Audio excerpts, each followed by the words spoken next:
Good morning student. आज की class में आप सभी बच्चों का स्वागत है। आज हम एक नया टॉपिक स्टार्ट करेंगे जिसका नाम है प्रोकैरियोटिक सेल्स के बारे में।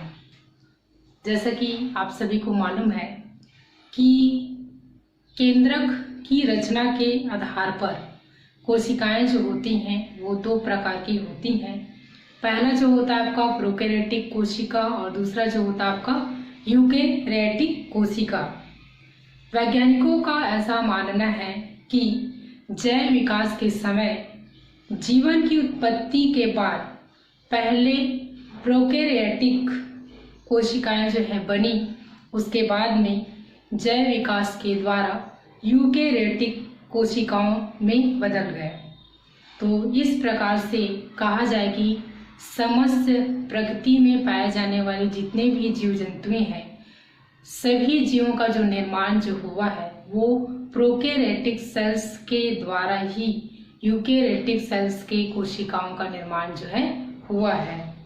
तो आज के हमारे टॉपिक में हम प्रोकैरियोटिक कोशिकाओं के बारे में अध्ययन करेंगे। तो आइए जानते हैं प्रोकैरियोटिक कोशिकाएं जो है होती क्या है। प्रोकैरियोटिक जो सेल्स जो होती हैं वो अविकसित कोशिकाएं होती हैं जिनके केंद्रक के चारों तरफ केंद्रक कला तथा अंदर में नाभिका नहीं पाई जाती।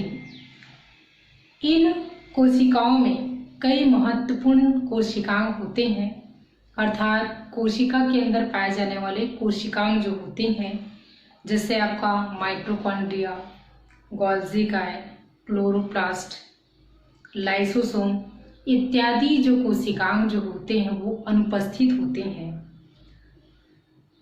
बैक्टीरिया, वायरस जो होते हैं है ना, प्रमुख रूप से प्रोकैरियोटिक कोशिकाओं के अंतर्गत आते हैं। इसके अलावा जो नील हरित शैवाल हैं है ना, और जीवाणु भोजी हैं, ये भी जो है प्रोकैरियोटिक कोशिकाओं के अंतर्गत जो है आते हैं। तो प्रोकैरियोटिक सेल्स की कुछ प्रमुख विशेषताएं देखते हैं। केंद्रकी झिल्ली का इसमें क्या होता है, आपका अभाव होता है। अब केंद्रकी झिल्ली जब इसमें अभाव होता है तो इसमें जैसे आपका प्रोटीन है, डीएनए, आरएनए है ना, ये सभी जो है कोशिका द्रव्य में बिखरे हुए होते हैं। दूसरा, आनुवांशिक पदार्थ यानी डीएनए जो कि गोल द्विसूत्री श्रृंखलाकार रचना के बने होते हैं, गुणसूत्र के रूप में पाया जाता है, जिसमें गुणसूत्र का जो बेसिक पदार्थ होता है वो हिस्टोन प्रोटीन होता है। लेकिन जो प्रोकैरियोटिक जो सेल्स होते हैं वो उसमें हिस्टोन प्रोटीन का क्या होता है, अभाव जो है होता है। इनमें विकसित जीवों के समान है ना गुणसूत्र जो है इसमें नहीं पाया जाता।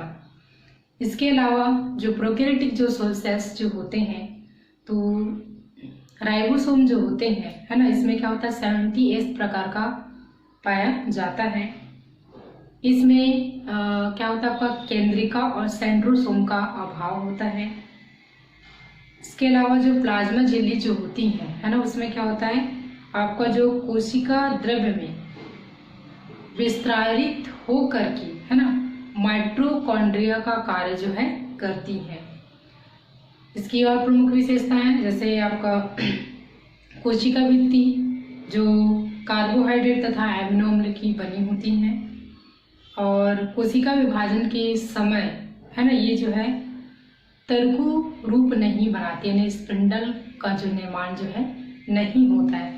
तो ये था आपका क्या जो प्रोकैरियोटिक जो सेल्स होते हैं उसकी प्रमुख विशेषता के बारे में। इसके पश्चात हम जो प्रोकैरियोटिक जो कोशिका जो होता है उसको हम चित्र के माध्यम से देखते हैं कि यहाँ पर विशेष रूप से है ना कौन कौन से भाग जो है दिखाई देते हैं।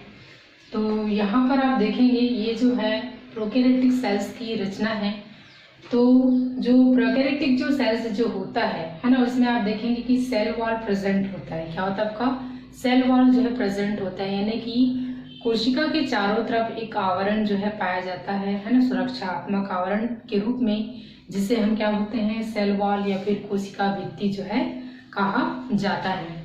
इसके अलावा जो प्रोकैरियोटिक जो सेल्स होता है उसमें क्या होता है, आपका प्लाज्मा मेम्ब्रेन जो है प्रेजेंट होता है। ठीक है, प्लाज्मा मेम्ब्रेन है ना, क्या होता है आपका प्लाज्मा जो झिल्ली जो होती है, जो कि आपका क्या होता है अर्धपारगम होता है, जिससे में मतलब पदार्थों का आवागमन जो है आसानी से होता है।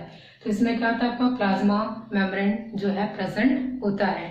इसके अलावा सबसे एकदम महत्वपूर्ण बात होता है आपका साइटोप्लाज्म मैट्रिक्स जो है उपस्थित होता है ना, यानी कि इसके अंदर में क्या होता है, जो आपका कोशिका, साइटोप्लाज्म मीन्स आपका कोशिका द्रव्य, कोशिका के अंदर में एक तरल द्रव पदार्थ जो है पाया जाता है, जिसे हम क्या कहते हैं, साइटोप्लाज्म कहा जाता है, या फिर कोशिका द्रव्य जो है मतलब कहा जाता है। तो एक प्रकार के क्या है, अधात्री है या फिर एक तरल द्रव पदार्थ जो होता है, जो कि प्रोकैरियोटिक सेल्स में पाया जाता है। उसके पश्चात देखेंगे जो प्रोकैरियोटिक जो सेल्स की जो रचना जो होती है ना, वो किस प्रकार का आपका कैप्सूल के आकार का होता है। कैसा, ये कैप्सूल की आकृति का दिखाई देता है। और इसमें आप देखेंगे कि जो आनुवांशिक जो इकाइयां जो होती हैं, जैसे आपका क्या डीएनए, जो कि कैसा होता है आपका गोल द्विसूत्री है ना श्रृंखला रचना के बने होता है। तो ये आपका क्या है, एक डीएनए की संरचना होता है, और यह जो है क्या होता है आपका आनुवांशिक इकाई के रूप में रहता है। और इसमें क्या होता है, हिस्टोन प्रोटीन का क्या होता है, अभाव जो है होता है। उसी प्रकार से एक और होता है जो आपका आनुवांशिक इकाई के अंतर्गत ही आता है, और ये जो है ना आपका क्या कहलाता है, आपका आरएनए कहलाता है। और यह जो है क्या होता है, आपका कोशिका द्रव्य में है ना बिखरे हुए पाए जाते हैं। इसके पश्चात आप देखेंगे कि प्रोकैरियोटिक के अंदर में है ना, या फिर कहना चाहिए कोशिका द्रव्य में है ना, क्या होता है, बहुत सारे प्रोटीन युक्त इसमें पदार्थ जो है प्रेजेंट होते हैं। और जैसा कि मैंने आप लोगों को बताया कि जो प्रोकैरियोटिक जो सेल्स जो होता है उसमें राइबोसोम जो है ना, इसमें कितने कौन से प्रकार का होता है, आपका 70S प्रकार का होता है। और 70S प्रकार का जो राइबोसोम जो होता है वो 2 सब यूनिट में बटा होता है, एक 50S राइबोसोम में, एक 30S राइबोसोम में क्या होता है, बटा होता है। तो ये क्या है, आपका राइबोसोमल सब यूनिट जो है होता है। नेक्स्ट यहाँ पर देखेंगे जो आपका राइबोसोम जो होते हैं है ना, एक से अधिक समूह में या गुच्छ के रूप में जब पाए जाते हैं तब उससे हम क्या बोलते हैं, पॉलीसोम जो है कहते हैं। तो यहाँ पर आप देखेंगे कि 2 यूनिट होते हैं ना राइबोसोम में है ना, 2 यूनिट होता है, जिसमें से आप देखेंगे एक बड़ा सब यूनिट होता है, उसको क्या बोलते हैं, 50S प्रकार का राइबोसोम बोलते हैं। और एक जो होता है छोटा होता है, जिसको क्या बोलते हैं आपका 30S प्रकार का राइबोसोम जो है कहा जाता है। तो एक साथ बहुत सारे मतलब क्या होता है, राइबोसोम का जो समूह होता है उसको हम क्या बोलते हैं, आपका पॉलीसोम जो है कहा जाता है। तो ये था आपका प्रोकैरियोटिक सेल्स की प्रमुख रचना, जिसमें प्रमुख इसमें भाग जो है दिखाई देते हैं। इसके पश्चात हम देखते हैं जो यूकेरियोटिक जो सेल्स की जो प्रमुख विशेषताएं हैं उसके बारे में। तो यूकेरियोटिक जो सेल्स जो है होता क्या है, यूकेरियोटिक जो सेल्स जो होता है आपका एक सुसंगठित तथा विकसित कोशिकाएं होती हैं, और जिनके चारों तरफ में है ना, यानी कि केंद्रक के जो चारों तरफ क्या होता है, आपका केंद्रक झिल्ली जो है इसमें क्या होता है, पाई जाती है। यूकेरियोटिक जो सेल्स की है ना प्रमुख जो विशेषताएं जो होती हैं, इसमें क्या होता है, जो सभी जो कोशिकाएं है ना विकसित अवस्था में मतलब पाए जाते हैं, यानी कि कोशिका के अंदर में क्या होता है, जैसे आपको माइटोकॉन्ड्रिया है, गोल्गी है, एंडोप्लाज्म रेटिकुलम है, क्लोरोप्लास्ट है, ये सभी कोशिकाएं जो है इसमें क्या होता है, विकसित तौर पर पाए जाते हैं। इनका जो गुणसूत्र जो रहता है वो विकसित होता है, तथा न्यूक्लिक अम्ल व हिस्टोन प्रोटीन का क्या होता है, बना होता है। इसकी और प्रमुख विशेषता है, इनकी जो कोशिकाओं में है ना क्या होता है, आपका केंद्रिका तथा सेंट्रोसोम भी क्या होते हैं, पाए जाते हैं। नेक्स्ट विशेषता, सेंट्रोसोम की उपस्थिति के कारण ही है ना इसमें क्या होता है, आपका मतलब कोशिका में विभाजन होता है और स्पिंडल यानी तरकु का क्या होता है, निर्माण जो है होता है। इनकी जो कोशिका जो भित्ति जो होती है ना, वो क्या होती है आपको पूर्ण रूप से क्या होती है, विकसित होती है। यानी इनकी यूकेरियोटिक जो सेल्स होती हैं उनकी जो कोशिका जो भित्ति होती है वो सेलुलोज की बनी होती है। और जो यूकेरियोटिक जो सेल्स जो होता है ना, उसमें 80S प्रकार के मतलब राइबोसोम जो है पाए जाते हैं।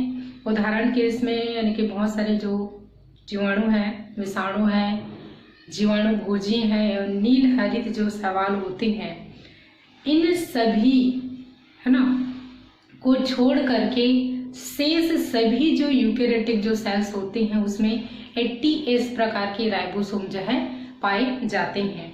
तो इस प्रकार से है ना 2 प्रकार की कोशिकाएं जो है मतलब पाई जाती हैं।